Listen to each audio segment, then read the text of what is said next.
પરીક્ષિત રમેશચંદ્ર પરમાર, મામલતદાર ધારી તરીકે ફરજ બજાવું છું. ત્યારે ગુજરાત રાજ્ય સંસ્કૃત બોર્ડ દ્વારા જે સંસ્કૃત સપ્તાહની ઉજવણી નું આયોજન કરવામાં આવ્યું છે, એના ભાગરૂપે શિક્ષણ વિભાગ અને તાલુકા વહીવટીતંત્ર ધારી દ્વારા આજે ચલાલા મુકામે અહીં એક જે રેલીનું આયોજન કરવામાં આવ્યું છે. આ જે સપ્તાહની ઉજવણી જે કરવાની છે એનો આશય એ છે કે સંસ્કૃત ભાષાનું વધુને વધુ સંવર્ધન થાય, વધુને વધુ લોકો સુધી પહોંચે, લોકભોગ્ય ભાષા બને અને ખાસ કરીને જે વિદ્યાર્થીઓ છે,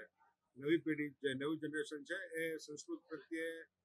એનામાં રસ વધે અને એ લોકો સંસ્કૃતમાં અભ્યાસ કરે અથવા સંસ્કૃતને લગતું જે લિટરેચર સાહિત્ય છે એનો અભ્યાસ કરે અને સંસ્કૃત ભાષા શીખે. એના ભાગરૂપે આજે અહીં રેલીનું આયોજન કરવામાં આવ્યું છે. અહીં ખૂબ સુંદર આયોજન કર્યું છે. અહીંયા જે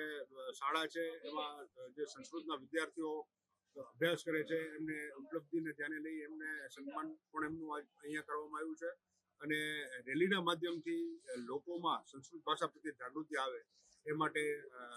તાલુકા વહીવટીતંત્રએ શિક્ષણ વિભાગ સાથે મળી અને આ આયોજન કર્યું. ગુજરાત રાજ્ય સંસ્કૃત બોર્ડ પ્રેરિત વહીવટીતંત્ર ધારી દ્વારા આયોજિત આ સંસ્કૃત ગૌરવ યાત્રા એ 25/8 થી લઈને 31/8 સુધી સમગ્ર રાજ્ય અને જિલ્લા અને તાલુકા અને દરેક શાળાઓમાં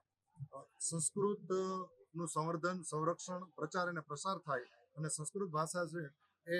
લોક સમૂહની ભાષા બને અને પ્રાચીન ભારતનું જેટલું સાહિત્ય છે એ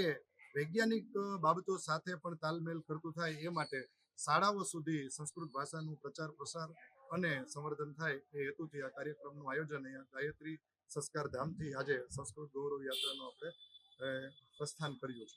આ કાર્યક્રમમાં કોણ કોણ હાજર છે? આ કાર્યક્રમમાં ધારી તાલુકા પંચાયતના પ્રમુખશ્રી,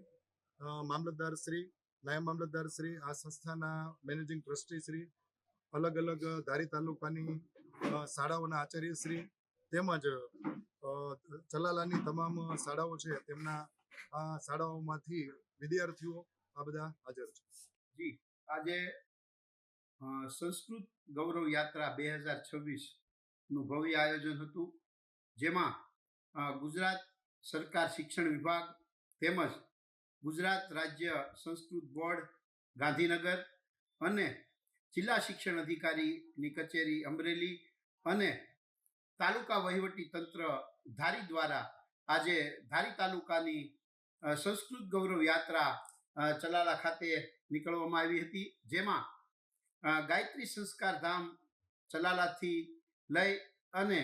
MKC કન્યા વિદ્યાલય સુધી સંસ્કૃતના બાળકો સંસ્કૃતિને જાળવવા માટે આજે યાત્રાના રૂપે નીકળ્યા હતા, જેને રિબિન ખોલી અને આદરણીય મામલતદાર સાહેબ તેમજ ધારી તાલુકા પંચાયતના પ્રમુખશ્રી, સદસ્યો, કારોબારી ચેરમેન, નાયબ મામલતદાર, આ સંસ્થાના વડા પૂજ્ય રતિદાદા તેમજ હરેક સ્કૂલોમાંથી પ્રિન્સિપાલશ્રીઓ, શિક્ષકશ્રીઓ અને વાલીગણ અને બાળકો આ